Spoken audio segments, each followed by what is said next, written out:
Il était une fois l'histoire de Yves Saint-Laurent. Un nom, 3 lettres, une révolution. Précurseur prodige, il s'est inscrit dans l'histoire comme le plus jeune créateur de son temps. Avec lui, la mode a changé de visage, a pris des risques osés. Ce podcast, c'est le récit d'un visionnaire, d'un homme qui a redéfini les codes avec style, avec feu, avec audace. Bienvenue dans l'univers de Yves Saint-Laurent. Mode. Instant mode. Instant mode. Instant mode. Instant mode. Instant mode. On commence notre histoire à Oran, en Algérie, en 1936, avec la naissance de Yves Saint-Laurent. Yves Saint-Laurent qui est un enfant passionné de mode déjà depuis sa plus tendre enfance, et je trouvais cool de commencer le podcast avec une petite anecdote entre guillemets où lors d'un interview, je ne sais pas si c'est un interview écrit ou un interview oral, sa tante expliquait en fait le caractère de Saint-Laurent qui était déjà à l'époque un enfant un petit peu capricieux. Elle le décrivait, elle avait mis en fait, elle a même parlé de son look ce jour-là qui était assez chou, en fait, un peu enfant de bonne famille. Il avait un petit pantalon blanc avec des petites sandalettes et tout ça. Et sa tante s'habillait. Et là, Saint-Laurent lui a dit je ne t'aime pas comme ça, pour qu'elle se change, en fait. Et elle a dû changer 3 fois avant que Yves Saint-Laurent approuve sa tenue. Donc, c'est là qu'on voit que la mode, il ne l'a pas forcément appris. Il est passionné déjà de mode de base. Donc, il avait déjà un œil dès tout petit qui était attiré par ce domaine-là. Et ça, je trouve ça chou. Oui, c'est adorable, ça marque aussi son histoire et puis aussi dans sa manière d'être, dans sa personnalité, parce qu'on le connaît quand même comme étant une grande personnalité. Oui. Je pense que sa personnalité a joué quand même un rôle très très important dans sa carrière. Oui, puis c'est surtout que cette époque-là, en fait, l'époque de Saint-Laurent, dans ces années-là, donc dans les années 50, où il a développé un peu toute sa carrière, c'est les débuts de la télévision. C'est en fait là que la télévision, elle s'est ancrée dans les foyers. Donc, en fait, contrairement à d'autres histoires, il était très présent dans les médias. C'était un peu les débuts des médias, donc la personnalité avait son importance. Oui, elle était mise en avant et c'est vrai qu'on le voyait beaucoup.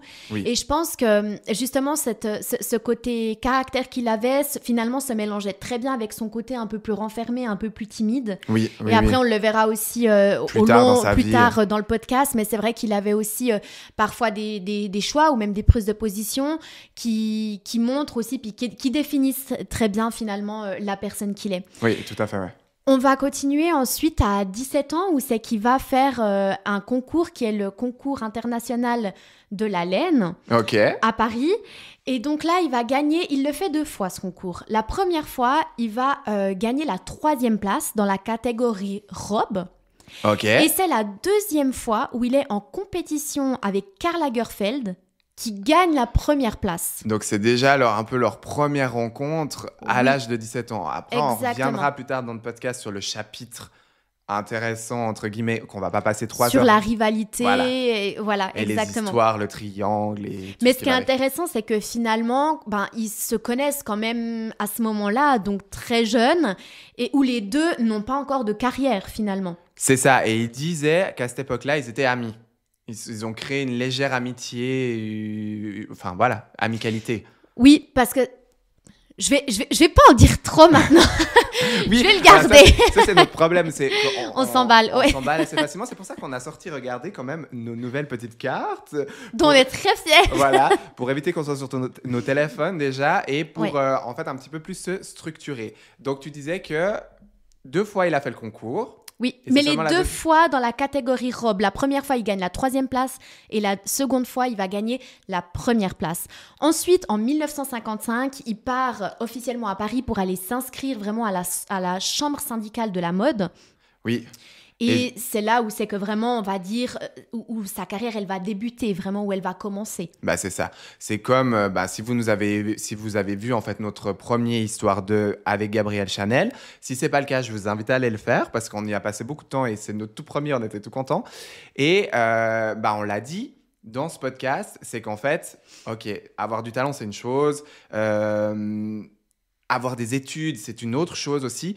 Mais avant toute chose, c'est être là au bon moment et connaître les bonnes personnes. Et là, en fait, c'est en 55 qu'il a rencontré les bonnes personnes.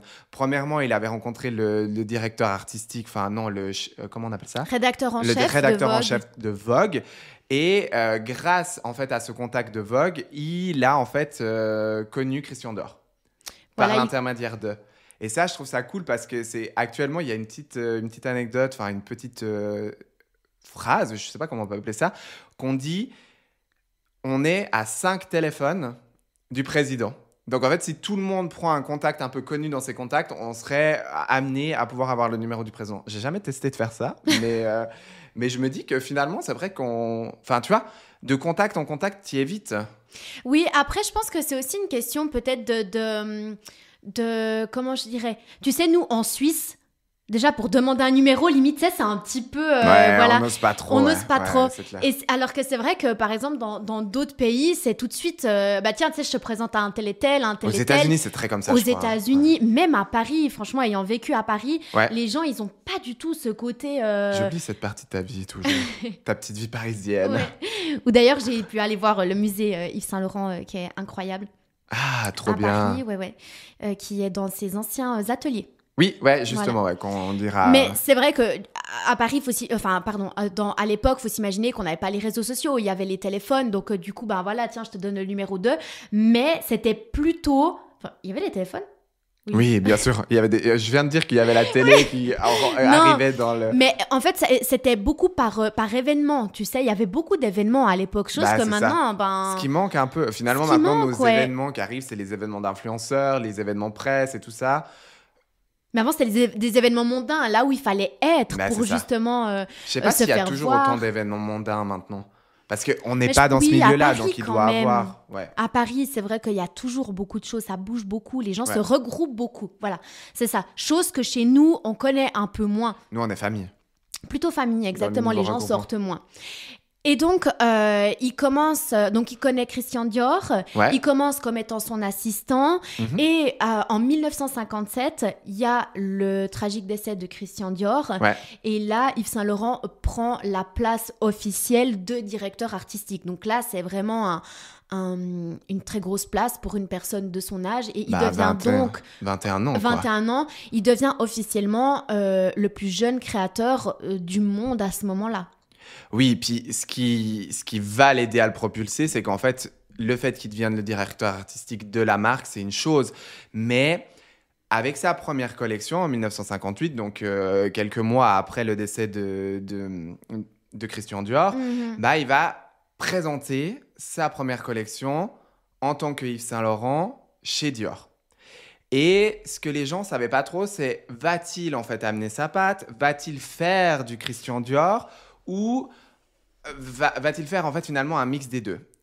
Pour moi, c'est un peu un mix des deux. En fait, il va arriver avec cette première collection qui s'appelle Trapèze, où il va avoir des robes qui sont quand même moins travaillées que Christian Dior, qui sont quand même un petit peu plus libres de mouvement, donc plus un peu minimaliste finalement. C'était un peu la révolution de cette époque-là, hein. Tous ces créateurs qui partaient dans le minimaliste comme Gabrielle Chanel. Et il aimait ce côté femme moderne, hein. Lui, ça a toujours été vraiment un peu son fil rouge, hein. Ouais, sa direction à lui, sa DA, hein. On utilise le mot DA maintenant beaucoup dans nos discussions.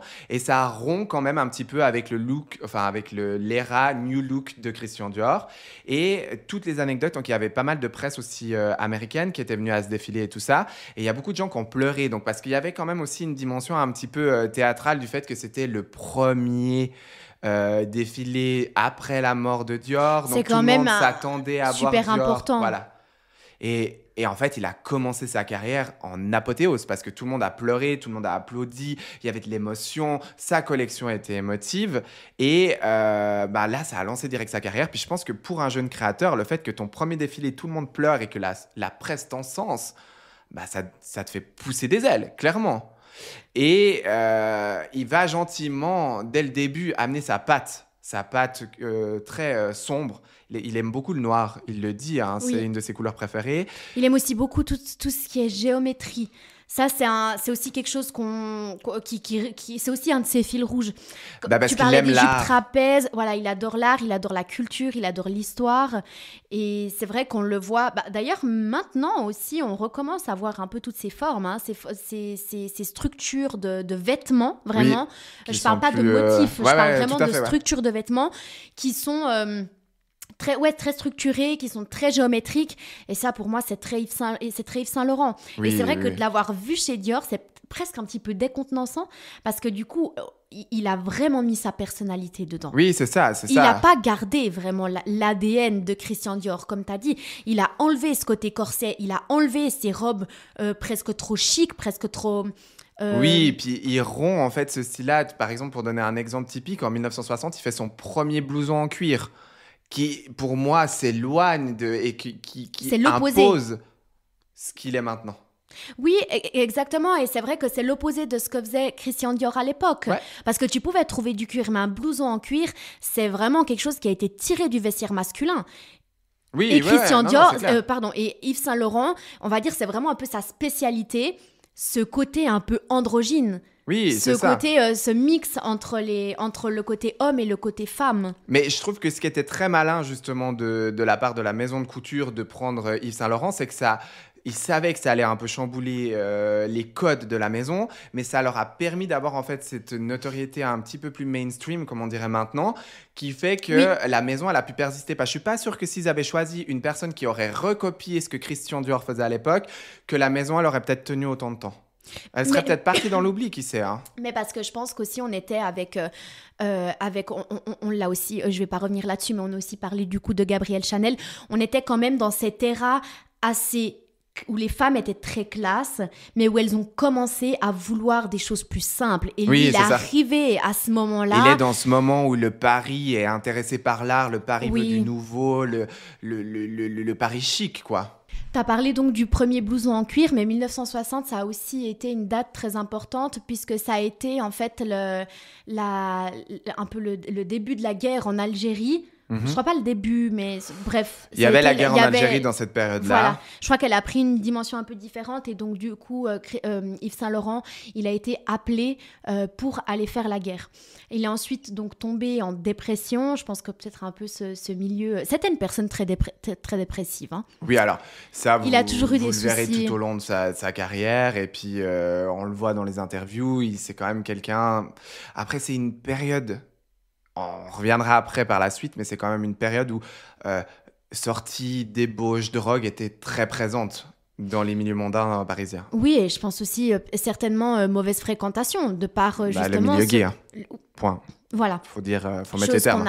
Chose qu'on n'a peut-être pas évoquée au départ, mais ça aussi, je pense que du fait qu'il ait assumé ce côté-là de sa vie, parce que clairement, c'était assumé, tu vois. Oui, tout à fait, ouais. À l'époque, c'était pas du tout comme aujourd'hui, quoi. Ouais. Mais donc, du coup, il y a cette partie quand même de la guerre qui finalement est très importante puisqu'il se fait licencier de la maison Dior. Il tombe en dépression et il se fait réformer de la guerre, donc il rentre. Je vais quand même prendre quelques petites secondes pour parler un petit peu de Pierre Bergé puisqu'il a été vraiment un élément très très important dans la vie de Yves Saint-Laurent. Ouais. Tant sur le point personnel, puisqu'il a été son amoureux, mais aussi sur le point professionnel, puisqu'il a été son associé vraiment jusqu'à la fin de sa vie. Et ça, c'est quand même important, c'est vraiment important de le souligner, parce que même quand on va visiter son musée, c'est une personne qui est énormément mise en avant. Ouais. Pierre Bergé, c'était un entrepreneur, il était aussi écrivain, il était très passionné d'art, de cinéma. Et je pense qu'il a apporté cette dimension plutôt entrepreneuriale à Yves Saint-Laurent. Ouais. Et il lui a laissé, lui, toute la partie créative. Je pense que sans l'aide de Pierre Bergé, Saint-Laurent, il n'aurait jamais eu le cran de tout ce qui est administratif, de tout ce qui est création. Je parle de niveau... Ah oui, ouais. Pur entrepreneurial qu'on connaît. Voilà, exactement. Ça, je pense qu'à mon avis... Mais c'est comme ça qu'on voit souvent les vrais artistes, c'est qu'ils sont pas ils n'arrivent pas à faire ces deux choses en même temps. Oui, parce que je pense qu'il était vraiment... Il avait il était tellement renfermé sur lui, sur ses créations. Il travaillait sans cesse pendant des heures et des heures, pendant des jours, des nuits entières. il n'avait pas le temps pour faire ces choses-là. Et je pense que du coup, ce mix des deux a été un mix parfait. Il a aussi pu, de par justement le fait qu'il soit entrepreneur, il connaissait du beau monde, c'était aussi une personne qui avait beaucoup d'argent. Et c'est lui qui a vraiment financé la création de la première maison de couture en 1961 à la rue Spontini à Paris. Où le fameux YSL, logo emblématique de Yves Saint Laurent, a vu le jour en fait avec cette maison de couture. Et c'est direct, il va direct faire sa première collection quelques mois après, donc en 62, donc la maison de couture, je ne sais pas si on l'a dit ou pas, mais 61. En 61, 1961. Oui. Et en 1962, il fait sa première collection. Et pour moi, il ne prend pas beaucoup de risques. Mais je pense que c'est malin de sa part, c'est qu'en fait, il fait sa première collection et il y incorpore la fameuse petite robe noire, emblème de cette époque-là, un peu une reprise à...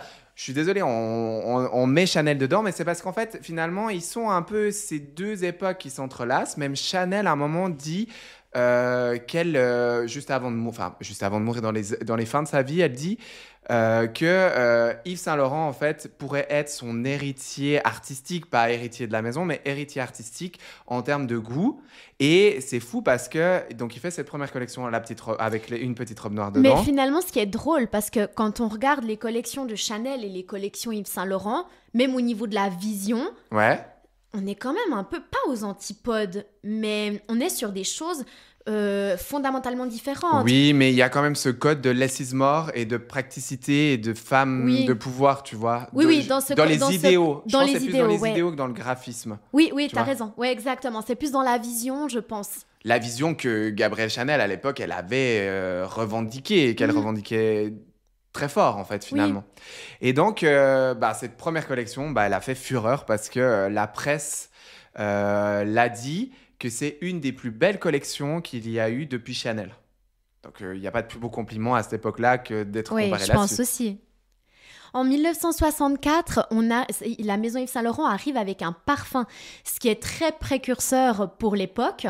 Même si Gabrielle Chanel l'avait déjà fait avec le Chanel numéro 5. Le numéro 5, mais il y en avait très peu. C'est vrai que les parfums, comme on l'a dit, c'était une niche à part entière. Oui, tout à fait, ouais. Et lui, il a décidé, il a dit que finalement, le vêtement ne s'arrêtait pas uniquement à ce qu'on porte, mais qu'il allait jusqu'à dans les sens et donc du coup qu'il allait jusqu'au sillage d'un parfum, ce qui est assez joli. Et il lance Y, le parfum Y, qu'on vous mettra aussi en photo, il était très beau. C'est un parfum qu'on retrouve encore aujourd'hui, alors bien entendu revisité, mais c'est l'emblématique actuellement pour moi. Exactement. Et ce parfum a été fait par Jean Amick. C'était un parfum chypré floral. On avait de la pêche, on avait du jasmin, on avait de la rose.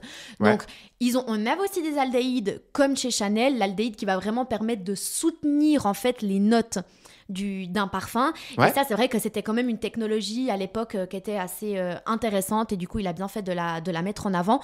Et donc, le parfum a très bien marché et aujourd'hui, la maison Yves Saint Laurent est quand même une des plus... au niveau parfum, tu dis parfumerie. Au niveau parfumerie, c'est quand même une des plus populaires. D'ailleurs, j'en porte aujourd'hui le Myself, l'un des derniers là qu'ils ont sorti. Et c'est vrai qu'ils ont des odeurs qui sont quand même très significatives. Oui, qui se démarque bien aussi. Et puis, alors, on n'oublie pas qu'on a quand même aussi la parfumerie plus commerciale. Et après, il y a aussi la parfumerie, les exclusifs, la parfumerie un peu plus de niche et qui reflète pour moi un peu plus, du coup, le luxe et... Voilà, ce qu'il n'avait pas à l'époque. On a vraiment commencé avec un parfum, mais qui était très intéressant. Ouais. Et tu l'as dit en parlant de Pierre Berger que que Pierre Berger était passionné de peinture, mais on le sait aussi que Saint Laurent est passionné de peinture et de théâtre. Et de théâtre, exactement. Mais ce qui est super drôle, parce qu'en fait, il a horreur de tout ce côté showbiz que Pierre Berger adore. Mais ce qui est très bien, je pense, c'est ce qui a permis d'avoir cette notoriété. On dit toujours qu'un couple, il se complète. Et puis, là, je pense que c'était le bon duo. Vraiment... Ouais, exactement. Donc, du coup, comme tu l'as dit, il était vraiment passionné d'art. D'ailleurs, ils avaient une énorme collection d'art à eux deux. Il était fan de Picasso. Donc, il adorait Picasso. Il adorait Van Gogh. Je pense que là-bas, ça devait vraiment respirer l'argent parce que toutes les maisons qu'ils ont achetées durant leur vie et toute leur collection d'art qu'ils avaient... il fallait, hein. D'ailleurs, ils ont fait Pierre Berger a fait une revente au décès de Yves Saint Laurent. Ah ouais. Parce qu'il ne faut pas oublier que Pierre Berger, son décès, il était il n'y a pas si longtemps que ça. Hein. Mais c'est ça, parce que ce que j'ai trouvé hyper intéressant, c'est que en venant ici pour enregistrer le podcast, j'ai écouté un autre podcast sur l'histoire des Saint Laurent. J'aime bien faire ça pour me mettre un petit peu dans le bain. Dans le bain. Et puis, il me faut 1 heure pour arriver ici, donc il faut que j'occupe mon temps. Et si tu veux... Il y a eu la période des films Saint-Laurent, celui de Saint-Laurent avec Pierre Ninet, puis l'autre Saint-Laurent que je ne sais plus de qui il est, mais qui jouait le rôle de Saint-Laurent en tant qu'acteur. Mais en fait, le film Saint-Laurent avec Pierre Ninet a été approuvé par Pierre Berger. Pierre Berger, en fait, était là pendant la réalisation du film. La réalisation, ouais. Non, donc, c'est vraiment, c'était il n'y a pas si longtemps que ça. Je ne vais pas dire de bêtises sur la date, mais je crois, il me semble que c'était peut-être 2017. Peut-être. Mais enfin voilà, il a vraiment il a fait une grande vente aux enchères pour reverser l'entièreté en fait des fonds à l'association de la lutte contre le sida, parce que c'est très important quand même de souligner que Saint Laurent et Pierre Berger, ils étaient très très investis dans mais est-ce que les deux étaient positifs ou pas? Il me semble. Hein. Il me semble qu'il y a toute une histoire. Je ne veux pas m'avancer sur ça. On ne va pas se mouiller, peut-être on vérifiera. Mais bon, après, il y avait peut-être 90% de chances qu'il l'était, étant donné l'époque où le sida était très présent dans le milieu homosexuel. Et puis on sait que... on vous en reparlera après de cette histoire de triangle amoureux où il y a de fortes chances que, même s'il ne l'avait pas, que peut-être qu'il ne savait pas qu'il l'avait, tu vois. Oui, également aussi. Mais voilà, ils étaient vraiment très investis là-dedans, et je trouvais important quand même de le souligner dans ce podcast.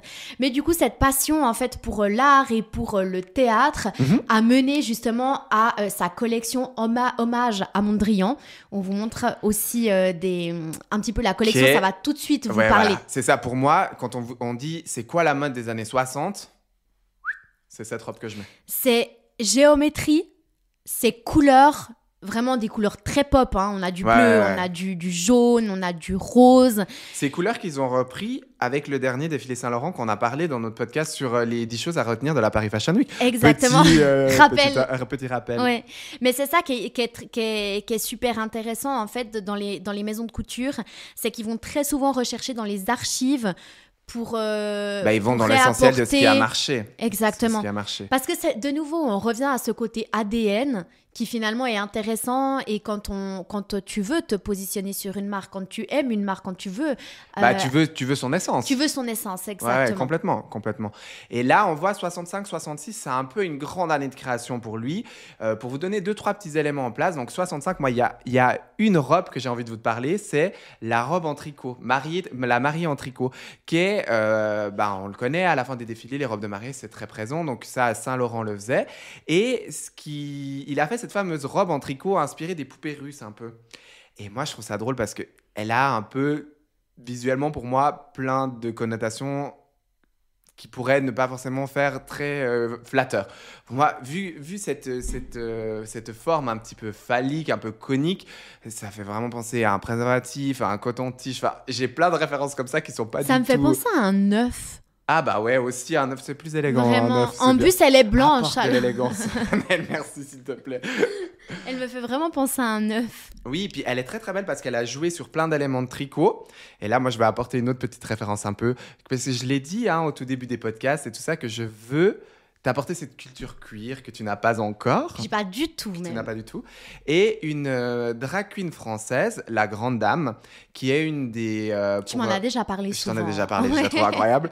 Mais qui est en fait une des muses, pour venir un petit peu plus dans l'heure actuelle, une des muses de Kevin Germanier, qui est un couturier créateur suisse, qui a fait en fait tous les costumes des JO.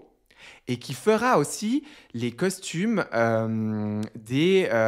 comment on appelle ça déjà, cette compétition de chant. Oh, pourquoi je ne trouve pas le mot? L'Eurovision qui se déroule en Suisse cette année à Bâle. Si vous n'avez pas encore entendu la chanson de la Suisse, franchement, allez l'écouter parce qu'elle est vraiment sympa. D'ailleurs, que tu m'as fait écouter la dernière fois qu'on s'est voilà, vous voyez comment je l'instruis bien. Non, mais voilà. En gros, donc, la Grande Dame qui est... c'était juste pour faire un petit intermède qui...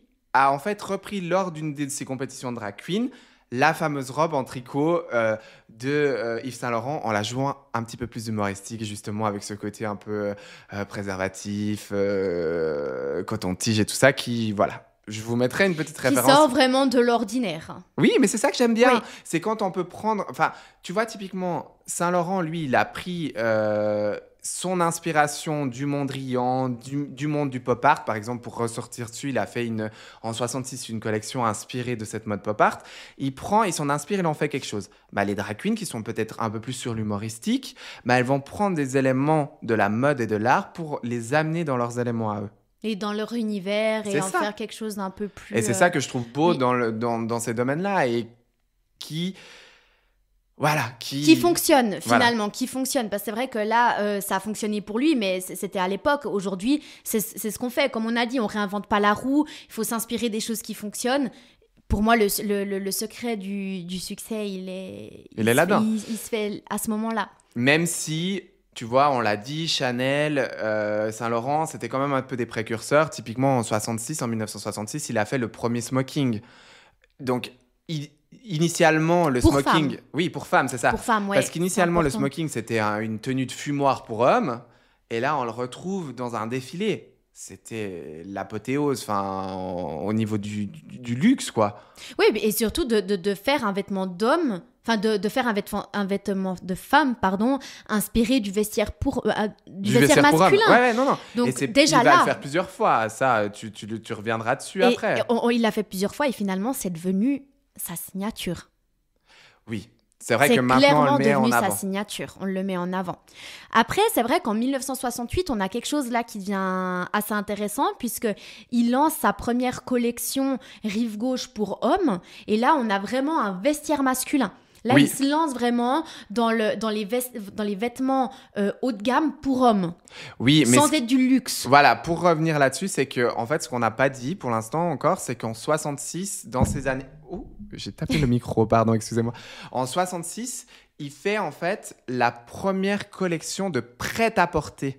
Donc, parce que Saint-Laurent, il le dit dans des interviews, qu'il veut que la femme puisse se sentir élégant et puisse avoir un luxe accessible. Et il fait la première collection de prêt-à-porter qui s'appelle Rive Gauche. Voilà, qui est un nom qu'on entend encore beaucoup aujourd'hui. On le voit sur certains sacs, etc. C'est vraiment quelque chose qui a une importance chez Saint-Laurent. Mm-hmm. Mais c'est vrai que le côté prêt-à-porter, c'est justement des vêtements un peu plus pour tous les jours, des vêtements portables, comme diraient certains. J'ai choisi de montrer la mode, l'image de ma mode à travers mon prêt-à-porter plutôt qu'à travers ma haute couture. C'est une création tout à fait particulière, je veux dire. C'est pas du tout la même chose que la haute couture. C'est une chose très différente qui s'adresse à une catégorie de gens beaucoup plus variés, beaucoup plus vaste, et qui a des règles tout à fait particulières. Alors que le côté haute couture, la connotation haute couture, on est plus sur des vêtements de soirée qu'on va porter vraiment très occasionnellement. Ouais. C'est la robe. Mais il voulait que la femme puisse être une femme Saint-Laurent dans la vie de tous les jours, ce qui était très avant-garde pour l'époque et ce qui était très intelligent de sa part.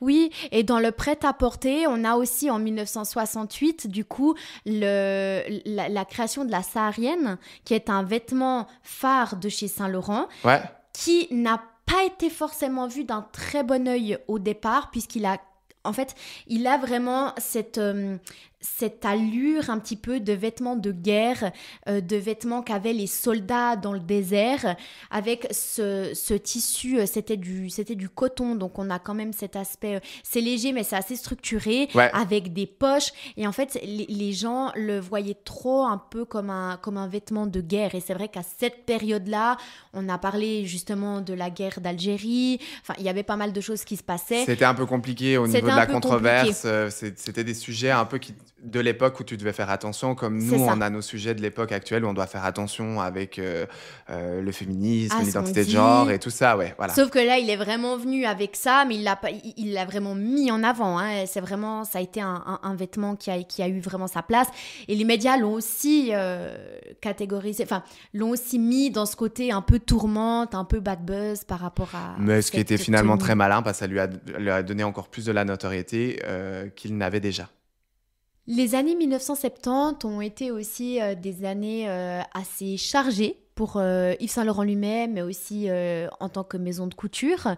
Mais pour parler un petit peu plus de ce côté personnel, dans les années 1970, on a vraiment toute cette dimension vraiment de débauche, d'excès.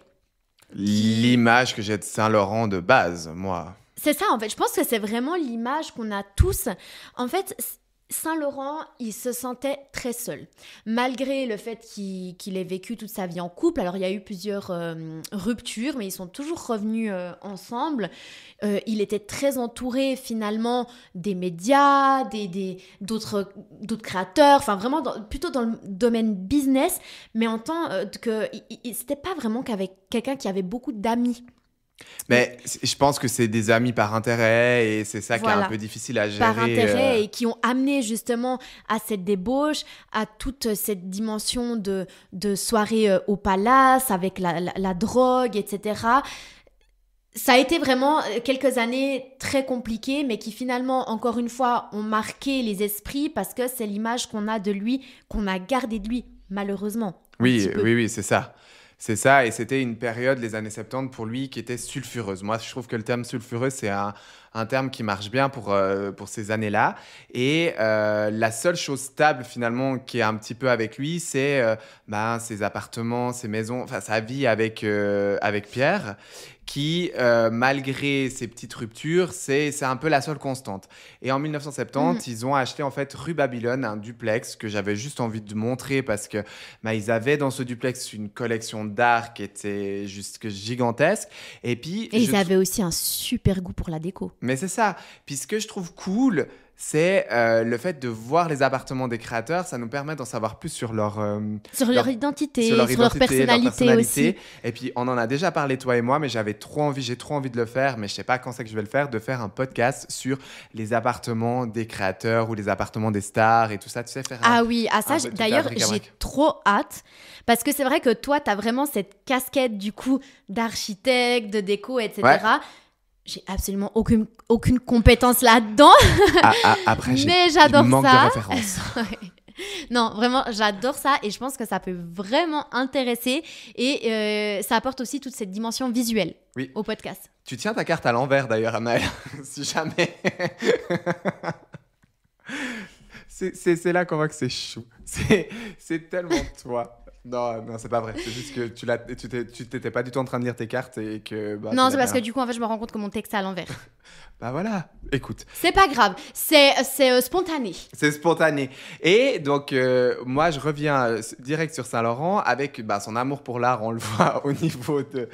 je suis désolée, je peux pas rester sérieux, je te vois, tu veux faire genre... On va zoomer sur moi pas qu'on voit que tu es en train de tourner ta carte. Alors, on va faire l'inverse. On va zoomer sur toi. Non, montre que tu es en train de tourner ta carte. C'est super laid. Mais c'est pas grave. C'est pour avoir tes petites infos. On va faire un petit teasing. On va faire tes petites infos pour la fin du chapitre qui sera sur renouveler une petite référence parfum. Oui, parce qu'en fait, on se rend pas compte, mais le podcast... on le prépare à fond. Vraiment, c'est des heures de travail. C'est bien aussi de le dire. Je pense que celui-là, on voit qu'on l'a préparé au niveau des histoires d'eux parce qu'on est très structuré. Oui, voilà, donc un petit peu de... Voilà. Mais du coup, c'est vrai qu'on a toujours des petites notes parce que ça nous permet de pas dire de bêtises. Oui, parce que ça, moi, des bêtises, j'en dis tout le temps. Oui, et moi aussi, d'ailleurs. Et on me l'a dit. Ah. Voilà. Donc, voilà. Vu que les gens savent à quel point nous sommes structurés maintenant, je te laisse aller en fait sur l'amour du spectacle et des muses pour Yves Saint Laurent. Alors, voilà, comme on l'a dit, du coup, il était très entouré sur un point de vue business. Donc, du coup, il a eu un petit peu toutes ces muses très intéressantes qui a été donc Betty Quatreau, c'est ça ? Oui, c'est ça, ou 4 roues peut-être. 4 roues, j'ai peut-être un doute sur le nom, mais qui visuellement avait ce côté très androgyne. Et il y a beaucoup de gens qui disaient qu'en fait, ils se ressemblaient beaucoup, en fait, qu'ils avaient beaucoup de points communs, d'un point de vue physique. Hein, ouais, tout à fait, ouais. On a aussi du coup Catherine Deneuve qui a été beaucoup habillée par Yves Saint Laurent. Ils étaient très proches les deux. Après, on a aussi été super étonnés, autant toi que moi, et ça on ne le savait pas du tout, mais il y a aussi Johnny Hallyday. Et je vous ferai abstraction de vous faire une petite chanson. Promis. T'aurais pu nous faire un petit... je vais pas le dire, je vais pas le faire. Non, vraiment. Donc Johnny Hallyday, ouais, j'étais vraiment hyper étonné du niveau de Johnny Hallyday parce que je ne l'associais pas spécialement à Yves Saint Laurent en termes de style et tout ça. Mais maintenant que je le sais, du coup, en fait, Yves Saint Laurent, il a quand même cette présence assez rock. Assez rock'n'roll, on voit beaucoup de cuir, on voit du clou, donc finalement, en fait, c'est pas tant étonnant que ça. Ouais, ok. Et c'est Betty Catrou. Catrou. Betty Catrou. C'est Catrou. Voilà. Comme ça, on peut se corriger en live. Ce qui est génial. En fait, finalement, c'est bien pratique parce que je disais juste avant, les petites pancartes, je disais à Annelle, pour l'instant, je les ai toujours pas lues. En fait, là, voilà, j'ai pu vous vérifier l'information en direct. Donc, c'est Betty Catrou. Ça confirme l'idée des pancartes. C'est ça, ouais. Après, on a aussi le cabaret Zizi Amour. Je savais que t'allais rire. Pourquoi tu m'as laissé le dire? T'as fait exprès de rien dire. T'as fait exprès. Je savais que t'allais être une enfant sur le simple fait. Ça fait longtemps. Pour ceux qui me connaissent, du coup, ils comprendront. Elle a un petit peu un humour comme ça. Donc, je vais le dire pour toi, le cabaret Zizi, je t'aime. Mais c'est vraiment... En fait, c'est on va se faire bloquer sur YouTube. Non, pas avec ce mot. On peut mettre un bip au pire. Bip. Non, voilà. Donc, cabaret Zizi, je t'aime. Comme ça nous donne un petit peu une référence pour les spectacles. Voilà. Et la Rose Malade. Voilà, il en a fait plein et on trouvait cool de pouvoir vous donner un peu toutes ces références-là. Pour moi, dans ces années 70, un événement, en fait, finalement, qui marque ces années-là, c'est 1976, où, en fait, dans cette ère du prêt-à-porter qui a un peu pris de l'ampleur dans les années 70... La place du prêt-à-porter. Ouais, la place du prêt-à-porter chez Saint Laurent a pris beaucoup d'ampleur, c'est ce qui était hyper malin de sa part et ce qui a vraiment, je pense, mis en lumière sa maison de couture, enfin, sa maison tout court. Je sais pas si on peut appeler maison de couture, finalement, quand on parle de prêt-à-porter, mais oui. Oui. Parce que c'est du prêt-à-porter de la maison de couture Fait Saint Laurent. par la maison de couture, exactement. Et là, il décide de faire un petit coup de maître et de remettre en avant les défilés haute couture en allant dans un lieu emblématique incroyable, l'Intercontinental, l'hôtel de l'Intercontinental. Et il y fait quelque chose d'assez avant-garde. J'ai tellement envie, chaque fois que je dis avant-garde, de le dire un peu comme les Anglais, tu sais, les Américains font avant-garde. Ça, Valentin, tu vas trop loin, recentre-toi. Et donc, il incorpore la musique. Dans les défilés. En fait, le défilé avant a été silencieux. Bon, pour les femmes d'ASMR, ça devait être génial parce que ça devait entendre des bruits des talons, des planchers qui craquent et tout ça. Mais c'est vrai que c'est un peu un des premiers, si ce n'est le premier, à avoir intégré la musique dans ces défilés. Et notamment avec ce fameux défilé, ce premier défilé à l'hôtel Intercontinental, Ballet Russe. Finalement, ça montre aussi l'importance des 5 sens, tu sais, parce qu'on a maintenant dans les défilés, on a des fois des vraies fleurs, des choses comme ça pour apporter la dimension des 5 sens. Je fais que de dire dimension aujourd'hui. Pour le côté odorat, le côté visuel, on a aussi le côté justement pour l'ouïe, le toucher. Enfin, c'est quand même super important finalement, parce que c'est vrai que de voir uniquement un vêtement comme ça passer, peut-être qu'on se met un peu moins dans le truc, c'est vrai. Tu vois. En fait, je te regarde parce que je suis subjuguée. J'avais envie de faire waouh, parce qu'en fait, vous savez pas de quoi elle va parler maintenant, mais moi, je sais quel est son nouveau sujet, et j'étais là, mais quelle transition de malade. C'est vrai. Parce qu'en fait, tu vas nous parler. Bah oui, on parle de sens, et maintenant, je vais vous parler de parfum. Donc, on passe de l'ouïe à l'odorat avec une transition d'une toute beauté. Puis j'avais vraiment envie de faire waouh. Puis je voulais pas te couper. Puis je te fixais et tu t'es senti fixée. Oui, je me suis senti fixée, tu vois. Et comme je t'avais dit que j'étais nulle pour les transitions. Et là, du coup, j'y avais même pas pensé. Donc la preuve. Merveilleuse transition. On adore. Là, donc, on va parler d'un parfum que sans doute vous allez connaître puisqu'il a été réédité pas mal de fois. Ouais. C'est l'Opium. Ah ouais. Voilà. Donc vraiment parfum phare de chez Saint Laurent qui a été créé par 2 parfumeurs dont Jean-Ami que je vous ai déjà cité avant. Ouais. Mais ce qui est très intéressant, c'est qu'il a vraiment été conceptualisé entièrement par Yves Saint Laurent. Donc, quand je parle de conceptualiser, c'est vraiment au niveau de la direction artistique, au niveau de la publicité, vraiment à tous les niveaux. Et vraiment, lui, il voulait un parfum qui était aussi puissant que le nom Opium. Ouais, tout à fait. Ouais. D'où le nom. Et c'était vraiment un parfum oriental épicé. Ouais. Donc, il avait du poivre, il avait de l'ambre, il avait de la vanille aussi. Et il a aussi été précurseur à ce niveau-là, puisqu'on n'avait pas de parfum oriental chez nous à cette époque. Quand je dis chez nous, c'était en Europe. Ouais, tout à fait. Et vraiment. C'est vraiment les senteurs que je préfère le plus. Et c'est ce qui maintenant fonctionne énormément. On en a pour avoir du coup travaillé dans la parfumerie. Ça va le melon? Non, c'est vrai que c'est quelque chose qu'on nous demandait énormément. Tout ce qui était oriental, c'est quelque chose qui fonctionne. C'est parce que moi, quand je mets un parfum, j'ai envie que les gens me sentent.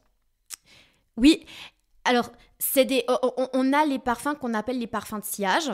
Ça veut dire que c'est un parfum...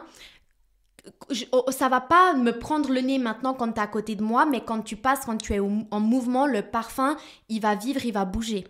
Donc, tu sais, quand les femmes, elles passent... moi, c'est ça qui m'intéresse, parce que je trouve ça tellement génial de croiser quelqu'un et de sentir son odeur. Voilà, mais c'est pas la même chose qu'un parfum fort, forcément, parce que le parfum fort, je peux te sentir ici, il peut me prendre le nez, mais quand tu passes, il va te suivre et c'est la différence, en fait, avec un parfum de sillage.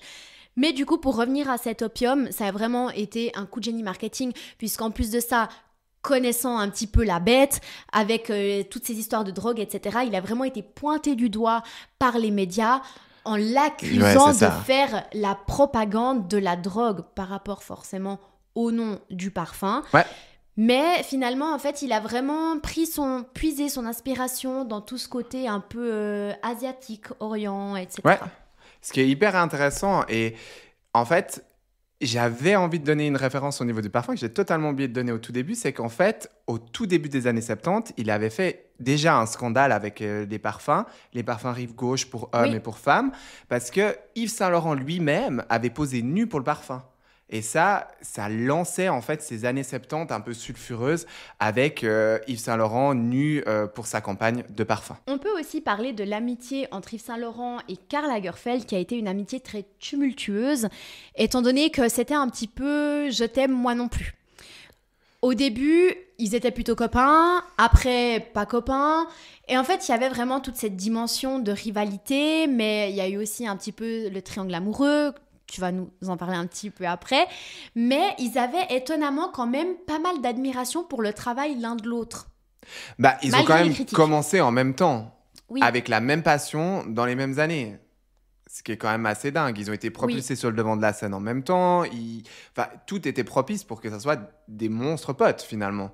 Mais c'est sans compter sur l'arrivée de notre cher ami Jacques de Bacher, qui était l'amant un peu de Karl. L'amant, ami, copain, on ne sait pas trop. C'est quand même toute une partie de la vie de Karl Lagerfeld qui est... assez ambigu finalement. Parce que c'est vrai que lui, contrairement à Yves Saint Laurent, qui s'est vraiment assumé et qui... pas qu'il en jouait, mais c'est quelque chose qui mettait en avant. Voilà, tout le monde savait. Voilà, tout le monde savait. Karl, lui, il l'a jamais... vraiment exprimé, si je me trompe pas. Après, il le disait, mais ce qui est vraiment dommage avec ce Jacques de Bacher, c'est que souvent, on l'associe à Karl, puis on oublie un petit peu le travail de Karl. Typiquement, on en a parlé ensemble, toi, tu as arrêté la série au milieu de la première saison, moi j'ai regardé la saison en entier, mais la série sur Karl Lagerfeld, toute la saison 1, ça ne parle que de ça. Et je trouve ça un petit peu dommage. C'est pour ça que nous, on voulait faire juste un tout petit passage sur cette rivalité entre les deux pour pas que le podcast de Saint Laurent tourne autour de sa rivalité avec Karl Lagerfeld. Donc, cette rivalité, elle est arrivée en fait à cause de Jacques de Bacher parce qu'il y a eu une brève escapade où Jacques de Bacher a couché, est devenu l'amant de Yves Saint Laurent. Et ça, Karl Lagerfeld l'a très très mal pris. Oui, et je pense aussi de l'autre côté avec Pierre Berger également. Donc en fait, finalement, ça a créé non pas un trio, mais finalement un peu on dit un quatuor. Un quatuor, enfin quelque chose d'assez malsain finalement. Et puis c'est vrai qu'il y a tout qui se mélangeait entre la vie perso, mais aussi la vie professionnelle. Donc c'était quand même relativement compliqué. Mais c'est vrai qu'on en entend quand même pas mal parler. C'est ça, mais parce qu'en fait, ça a été au-delà des frontières de la vie personnelle. Parce que clairement... Karl Lagerfeld, dans des interviews, il la montre, cette rivalité, et il utilise des termes très péjoratifs. Typiquement, en 2002, quand il y a cette rétrospective sur Yves Saint Laurent, Karl Lagerfeld va carrément utiliser les mots comme grotesque et déprimante. Donc, en fait, il lance dans les médias et il joue là-dessus, il met de l'huile sur le feu sur en fait, cette rivalité qui, finalement, c'est vrai que nous, chez Saint Laurent, elle définit moins la vie de Saint Laurent, mais en fait, Karl, il l'a en fait lui-même, comment tu dis ? Il l'a lui-même associé encore plus à sa vie, ce qui fait que on en parle plus avec Karl qu'avec Saint Laurent. Mais je pense que c'était aussi dans son caractère à lui, alors que Saint Laurent, c'est quand même cette personnalité plus discrète, plus introvertie, plus dans son petit monde. Et puis finalement, il a très bien compris que d'aller parler sur le travail de Karl, malgré le fait qu'il l'a certainement fait, tu vois, mais ça allait pas le faire plus avancer. Mais malgré les critiques, je pense que, d'après ce que j'ai pu lire et comprendre, il y avait quand même une certaine admiration pour le travail l'un de l'autre. Oui, tout à fait. Ils ont quand même un style certes bien différent, mais comme tu dis, au niveau des deux maisons, des visions qui se ressemblent, qui sont liées.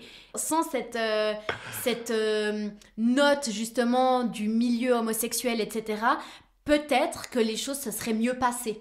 Ouais, et puis en fait, ce que je me rends compte finalement, maintenant quand on parle ensemble, que je ne m'étais pas rendu compte en préparant, c'est que à un moment, en fait, Gabrielle Chanel a dit que Saint Laurent serait son héritier. Il fallait qu'elle passe le flambeau à quelqu'un qui avait les mêmes idéaux que lui. Donc en fait, elle a désigné quelqu'un qui n'est pas en fait Karl finalement, parce que Karl, finalement, je vais redire encore une fois finalement, mais quand on prend le cursus de Saint Laurent, il a été connu très jeune. Donc il n'a pas trop galéré dans sa période de vie entre 20, 30 et 40 ans. Mm-hmm. À l'inverse de Karl, qui a quand même... Il est venu beaucoup plus tard. Voilà, il a commencé avec d'autres maisons. Il est resté longtemps. C'était chez... Tu sais, toi ? Chez Chloé, non ? Ouh là là, je ne sais plus chez qui il avait commencé. J'ai lu le livre de Karl, mais là, comme ça, là, tout de suite, je ne sais plus. Il a commencé justement avec une autre maison où il a essayé justement d'être de remonter la maison. Et puis d'être le personnage emblématique de cette maison-là. Puis que finalement, il a beaucoup galéré, tandis que Saint Laurent, il a moins galéré. Puis il y a peut-être au fond une petite jalousie qui était dedans. C'est surtout qu'il y a une grosse différence entre les deux, c'est que Karl travaille pour une maison qui n'est pas la sienne. Yves Saint Laurent travaille pour sa maison. Il fait absolument ce qu'il a envie et il est sa maison. Ouais, c'est ça. Je pense que c'est cette grosse différence. Alors que Karl, certes, il partage les idées qu'avait Gabrielle, il a cette vision qu'avait Gabrielle, mais son nom n'est pas mis en avant de la même manière. Mm-hmm. Il est le directeur artistique d'eux. Tandis que Saint Laurent était le créateur de sa maison de couture. Vous connaissez sans doute, ou vous avez certainement peut-être déjà vu ou entendu parler des jardins de Majorelle. C'est donc des jardins qui ont été acquis par Yves Saint Laurent et Pierre Bergé en 1980. Ils n'ont pas été créés par Yves Saint Laurent, mais vraiment rachetés. Ils ont été créés par Jacques Majorelle. C'était un écrivain, un peintre, je crois. Et donc, du coup, pour lui, c'était vraiment... En fait, ils sont tombés amoureux de ce lieu. Et pour lui, c'était vraiment une représentation, justement, de la nature, de l'art islamique, dont il était très, très fan. Ouais, tout à fait. Ouais. Et c'était un peu son havre de paix. C'était là où il trouvait justement son inspiration. Il se ressourçait. Et ce jardin, il a vraiment été menacé par un projet immobilier. Et eux, ils ont été... C'est pour ça qu'ils ont racheté. Voilà, c'est pour ça qu'ils ont racheté. À l'heure actuelle, ils ont fait un musée. Le musée n'existait pas avant. Ouais, ok, ouais. Ils ont fait un musée. Il y a aussi également comment on appelle quand une personne... Le mémorial aussi de Bergé. À l'intérieur, c'est vraiment un très très beau musée que j'ai pu visiter vraiment. Ah, c'est le fameux que tu as visité justement, que tu disais au début du podcast ? Oui, c'est celui-là ? Exactement. Et ça, du coup, c'est à Marrakech. Pour lui, Marrakech, c'était vraiment... C'est important quand même aussi de le souligner, c'est que Marrakech, il y a vécu une bonne partie de sa vie. Il était vraiment amoureux de cette ville. Il puisait énormément d'inspiration dans les couleurs, dans l'architecture, dans tout l'art de la ville, finalement. De la ville, ouais, c'est clair. Moi, ce que je trouvais intéressant aussi pour un peu clore gentiment le podcast, c'est comment, en fait... Yves Saint Laurent, la maison de couture et le personnage s'est ancré pour, entre guillemets, une potentielle éternité au niveau de la mode. Et un des premiers faits qui est drôle, enfin qui est drôle non, qui est pas drôle, mais qui est très révélateur sur le fait qu'il s'ancre dans la vie, c'est qu'il a le droit à son entrée dans le dictionnaire du Larousse. En fait, je vais vous lire en fait le Larousse, comme ça sera plus simple. Saint-Laurent, entre parenthèses, Yves, Oran, 1936, couturier français. Il s'est imposé par ses interprétations originales du vêtement quotidien. Caban, tailleur pantalon, etc. Par la rigueur de son style et par son talent de coloriste. Donc c'est drôle, il parle aussi des couleurs. Lui qui était un fan du noir. Énormément de couleurs, du coup on a le bleu majorel. Ah bah ouais, ça vient de là. Tu vois, par rapport à ça, il utilisait aussi beaucoup toutes ces couleurs assez terreuses, tu sais, qu'on retrouve beaucoup maintenant. Oui, qu'on aime. Il y a le jaune, il y a le rouge, il y a le rose, enfin vraiment il y a... Rose, je crois que ça faisait partie d'une de ses couleurs préférées, si je dis pas de bêtises, il le dit dans un des interviews.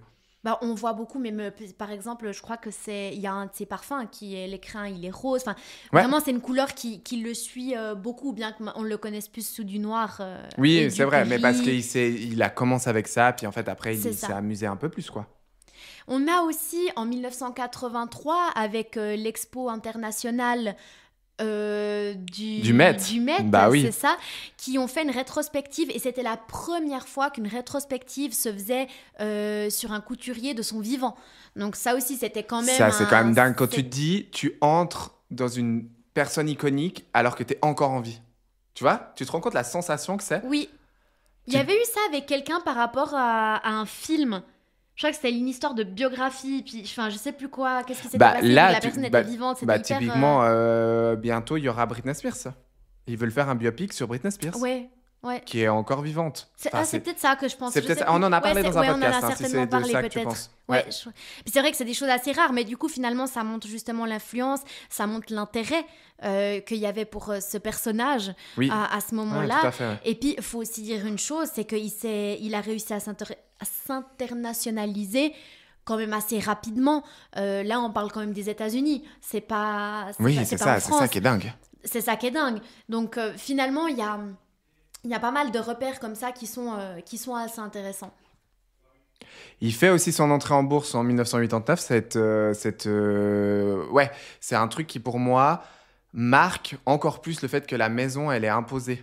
Ouais, d'un point de vue plutôt entreprise. C'est vraiment. ça. On va pas rentrer dans les détails parce que moi, je connais rien à la bourse. Mais je trouvais intéressant d'avoir ce fait qu'il soit rentré dans la bourse. Et... j'avais juste envie de vous montrer une petite collection comme ça, juste passer quelques images.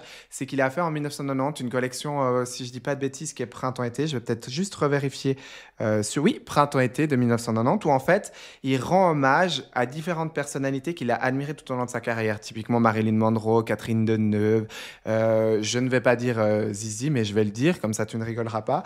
Et également aussi Christian Dior. Donc comme ça, on peut vous montrer quelques éléments de cette collection. Et là, on arrive un peu vers la fin de sa vie, vers la fin de Yves Saint Laurent. Et en 2002, il met fin à sa carrière lors d'une conférence de presse en disant « Je suis très fier que les femmes du monde entier portent des tailleurs pantalons, des smokings, des cabans, des trench coats. Je me dis que j'ai créé la garde-robe de la femme contemporaine, que j'ai participé à la transformation de mon époque. » Maintenant cru que la mode n'était pas seulement faite pour embellir les femmes, mais aussi pour les rassurer, leur donner confiance, leur permettre de s'assumer. Je trouve que c'est ouf quand même, qu'il soit même conscient. Ça fait presque un peu vaniteux, mais c'est dingue. Non, mais c'est beau et je pense qu'il peut clairement, je pense que c'est important d'être fier de ce qu'on a fait. Et il y a aussi tout ce qui se passe autour qui arrive à lui montrer, à lui prouver que waouh, t'as quand même ancré les esprits, t'as quand même... il a été précurseur, il a aussi inventé pas mal de choses. Et c'est ça qui est d'autant plus magique finalement, parce que d'aller prendre des vêtements d'armée pour les rendre... pour les introduire dans le vestiaire féminin, c'est quand même toutes des prouesses. Et puis il était aussi beaucoup dans la technique. Moins... on a parlé justement de sa rivalité avec Karl. Oui. Moi, Karl, il était plus sur le côté technique, sur le côté... Mais c'était un Allemand. Technologie, rigueur, etc. Yves Saint Laurent, il a toujours eu ce côté très rêveur, ce côté artiste, ce côté...